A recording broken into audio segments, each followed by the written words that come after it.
I first met Stephanie and Curtis when I first joined the help team 4 years ago. When they were arrested, it was just going to be a simple citation and they were going to be released. And it's not going to solve anything because once they get released, they go back to the environment that led them to living out in the street and using fentanyl. I referred them to the city attorney's office and they went to the very first step court that happened and they were able to get housing because of step court.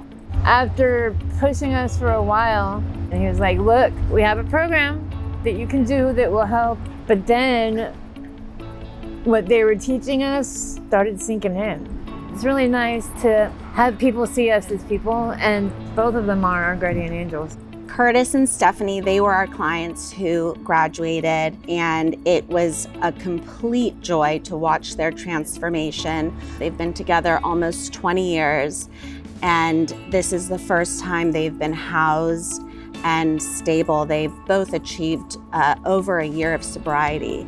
Criminal records are really hard when you're applying for jobs, when you're applying for housing. There's a lot of collateral damage that can come from having misdemeanor low-level offenses on your record. We're talking low-level quality of life, drug abuse, simple drug possession, things like that, where we know that there's really the root issue is probably some mental health or some drug addiction. The second piece of step court was to attach a case management to it so that each person who accepts step court has an individual case manager. And once that person graduates, what we ask from them is, you're now stable, you're in housing, we're gonna graduate you, we'll dismiss whatever criminal citation cases you picked up, and that will be removed from your record.